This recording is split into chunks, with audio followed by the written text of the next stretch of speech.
Welcome to the Intrinsic First Leadership Podcast. I'm Aaron Robbins with Intrinsic First. Thanks for joining us on this journey. Be sure to stick around to the end for some debatably funny jokes that will hopefully leave you with a smile. And don't forget to like and subscribe to stay up to date on our latest episodes. We're here to support you, and we'd love to hear from you. So drop us a comment below or reach out to us directly at info@intrinsicfirst.com. Ready to dive into the world of leadership? Let's get started.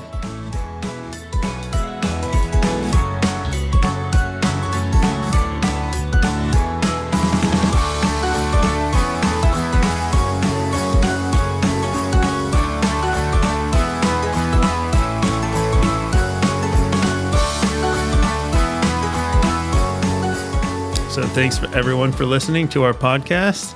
Today we're going to be talking about leadership in context and doing kind of a initial overview of the framework of the model, which is going to kind of set the stage for a series of podcasts that we'll do afterwards as we dig into each of the different contexts and each of the different processes of it. And the next podcast we'll be digging in first to the initial self process, persona, disposition, and values. Mm-hmm. But for today, let's talk about the leadership in context model. Mm-hmm. Well, I think of this model as a mechanism for opening up a whole bunch of ideas that will take a little bit of time to use over the number of podcasts that we're doing. It reminds me of a Russian doll. Maybe you all know it's a big wooden doll, and you take it off and you open up and there's layers. My mom's big into Russian dolls. I used to play with them when I was a kid, if I was allowed. Take them all apart, put them back together. Well, with dolls? In a little bit. No, Russian dolls. I was a kid playing with dolls. Hey, there's nothing wrong with that. No. I was just clarifying. He's just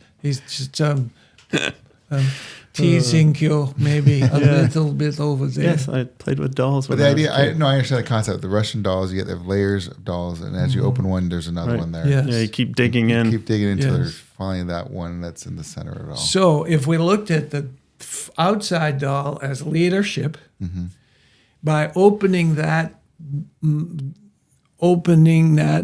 we're going to be talking about a lot of different variabilities or variations within the inside of that.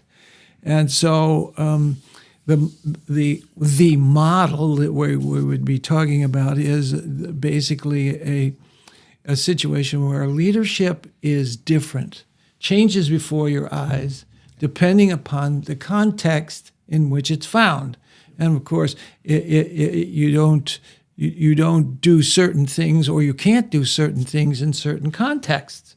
Right. So, for example, the context that we were going to use is think of it as a large circle, like a nautilus, the inside of a nautilus shell, and basically there are places spaces for not only the consideration of the context of leading in a one-to-one context, meaning I'm meeting with you as one of my direct reports, or you're meeting with me as a student that I'm teaching or whatever. Right. So you have one-to-one context, and then you have the context of in teams or groups, and then you have the context of even a larger set of a context called the organization and its problems, its culture. And you could get outside of that even where you have a context where you have an alliance situation where people are several different organizations outside the boundaries of yours. Right, teaming up. Yes, but teaming where the power is not clear, or the power is you're limited. So, and then believe it or not, I went outward. You could go inward, because there's not only a one-to-one context, there's leading yourself in a context. Right. So your job itself, and that's in and of itself a challenge, because you're leading yourself, because you're managing yourself. You're trying to say, hey, listen, I don't do this well. How am I going to manage? How am I going to do that? And so there is a period where, whether we have never thought about it or not, you haven't thought about it, but the management of self involves the understanding of self. And so you have to prepare to be a leader. You have to prepare. You have to sort of get yourself psyched up. I don't do this well, so I'm going to have to practice it or think about it or get inside what it is I'm really trying to do. So the circle starts with the center of who you are, which then spreads to managing a one-to-one, going to teams, going to the organization, and then finally the alliance outside the boundaries of the organization. So is there like a number when you switch from, like, obviously self is just you, and then you got one-to-one, so we're talking a number of two, and then you have team and organization. Is there a number that differentiates a team from an organization? Yes. I think you get outside the boundaries of a team, roughly about the number of 12. The data I've seen on effective teams is the smallest effective team could be 4. Okay. But the largest effective team could be no more than 12. Because I think that's super important, especially when you're, like, organizing an organization and then you want to have a subset of a team leader, like not giving them too many team members, because then it just doesn't become effective. So it sounds like 4 to 12 is somewhere there seems to be. Yeah, I know from personal experience, I prefer, I would think 6 to 10 is like my sweet spot for me personally. Because I imagine, depending on the leader, what they're most comfortable with is also important too. Well, and it depends on the goal you're trying to achieve as well. If there's certain expertise that you must have that right. certain people have or don't have, that's going to drive your team either larger or smaller. Yeah, absolutely. But as we start to talk about teams, which is a context that people often don't conceive of, well, they don't perceive it as complex as it can be. If you have 4 people on a team, the possible number of combinations of interaction is, I think, 16. But as you start to add people to the group, the complexity of it is exponentially expanded. Yeah. And so, we have to remember the teams, I think, get better when people are very, very clear. And the difference between a team and a group is that the team has 2 very important considerations, 2 very important needs. One is that they communicate, or they frequently communicate, and they're interdependent. So if people have no need to be interdependent, then it's very hard to have a group function well. So if I have a group of salespeople and they're not competing with each other, or there's a dynamic of competition, they're never going to be a really good team. Right. Yeah. They're just a group of people doing the same thing, but there's no interdependence. In fact, it's just the opposite. And they could be working even towards the same goal, but their role, their job is not interdependent with the others. They can sell in their region, regardless of how well the other salesmen sell. Maybe there's some interactions there where they're helping and teaching each other or giving each other tips. But yeah, the sales thing, I think, is a great example of the difference between a group and a team, where a team is, I can't do my job unless you perform your role, because I'm waiting on your stuff and you're waiting on my stuff, and we're interacting and interdependent on each other. Yeah. So the beginnings of what that means is suddenly becomes exponentially complex.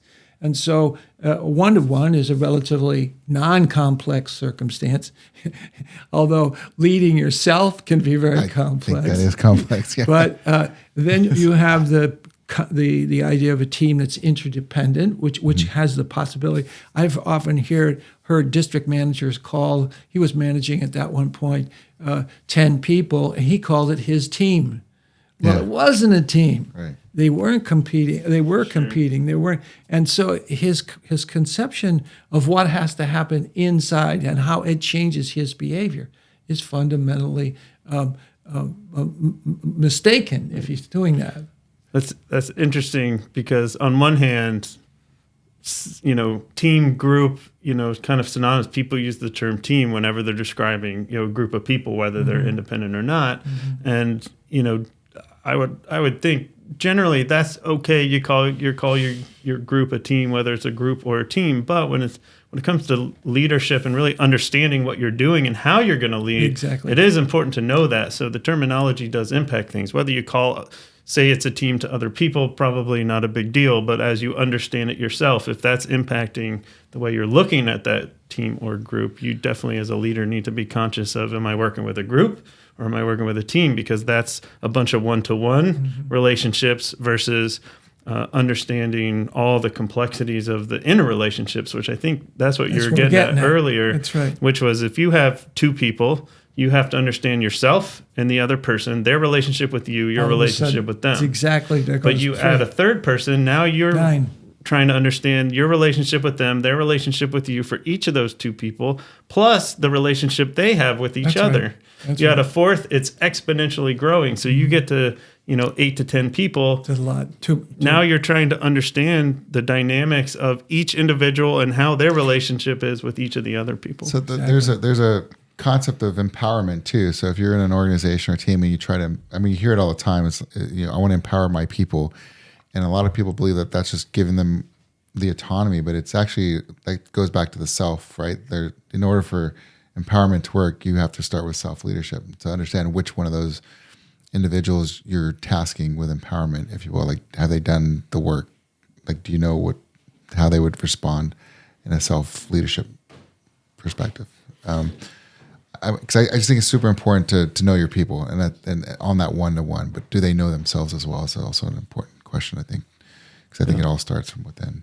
So. Right. Well, yes, it does. So as we go through the weeks or podcasts that we have in the future, it's important for us to begin to, you as a listener, begin to use, I hope, your management role and start to apply some of the things we're talking about as we go forward into the questions of okay, how do I use the ideas that we're talking about, and what is my experience in relation to what the principles of the ideas that they're talking about can be used. But let's go back. We have I think the most important start is self-preparation for your leadership style, or self-preparation for your use of certain behaviors that are necessary to branch out, to truly be an artist, or truly be a skillful person who has a repertoire of behaviors to be work for you at work.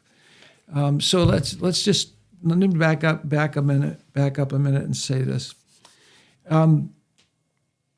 Underlying this idea of intrinsic that we've been going to be talking about, have been and will be in full bore. I'd like people to understand the issue of self is a many-layered doll in and of itself, right. and that there are several reasons or several ways of thinking about yourself or behaving. And sometimes, the eggs you use or the eggs that you are constantly need are your eggs, not anybody else's. And all of a sudden you're acting incongruent with what will be effective with other people. And so the issue of the egg itself, it really is, you have an inner life and you have certain ways of thinking and certain ways of acting that are unconscious. And that layer is what we're going to call disposition as we start to go forward in the question of self. Managing the self. What is my disposition? Or better yet, what is my natural would-do behavior without any thought whatsoever? Right. So think of one layer, disposition, as would-do behavior. And then there's another layer called your values. You brought that up last time we talked. Your values are should-do behaviors. And many times managers don't understand that the would-do behaviors are actually driving them when the should-do behaviors are not really, they're not present in the person's consciousness. So we now have a simple differentiation between the self that I am or think I am and the self that I want to be. Would do, should do, values versus instinctive. Those are the beginnings of self-understanding.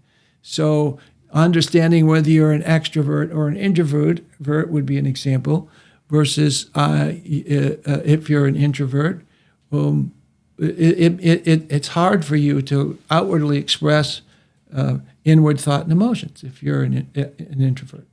Not wrong, it's not bad, not good. It's just a natural energy that's just expressed out in the world. Yeah. So as we start to talk about the layers of the doll, and we start talking about self-preparation, one of the things that we will be talking about is, let's talk about what my disposition is versus what is my values base. And the difference between disposition and values is conscious and unconscious. Right. It doesn't make them wrong, but they're present in who you are. And so sometimes, have you ever been with your a significant other and never. No. You never that you're not with them, but you say something and then you go, oh, why did I say that? Oh, why did I say that? All the time. All the time, yeah. And it's all of a sudden you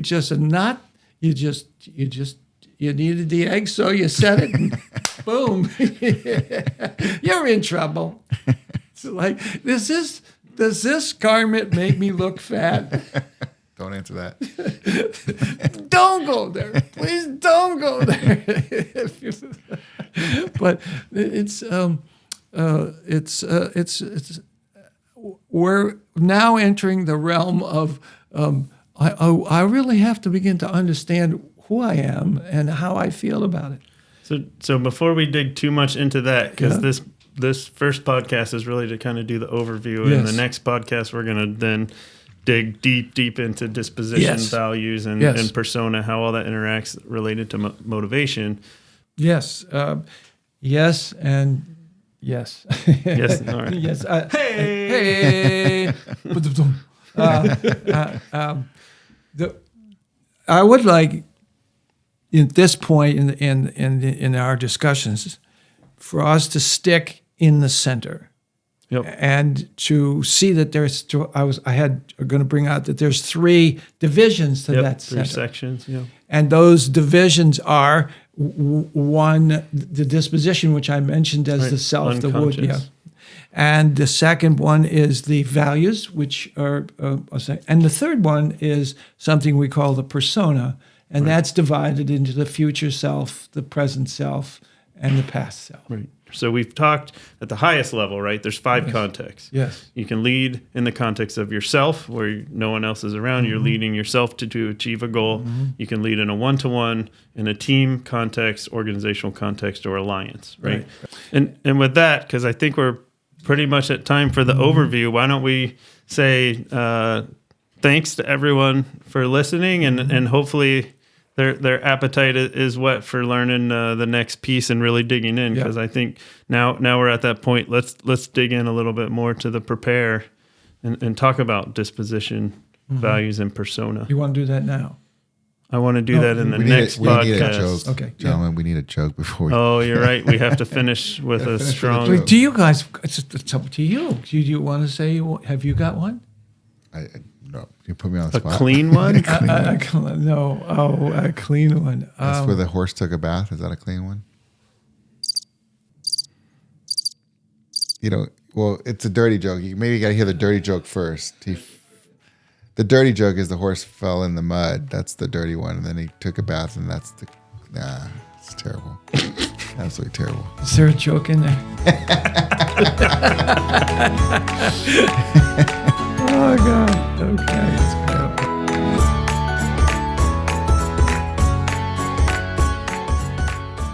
Congrats! You made it to the end of the episode. Thanks for tuning in. We genuinely hope that you found value in our conversation. If you liked it, please click that like button below and subscribe so that you can stay up to date on our current episodes. And if you didn't like it, you can click the dislike button, but make sure you click it twice. We're eager to hear from you, whether it's your thoughts, questions, topic ideas, or if you're interested in our leadership training and consulting support. Leave us a comment below or reach out to us directly at info@intrinsicfirst.com. We're open to any and all feedback. Thanks again for joining us. We look forward to having you back for more insightful leadership discussion. Until next time.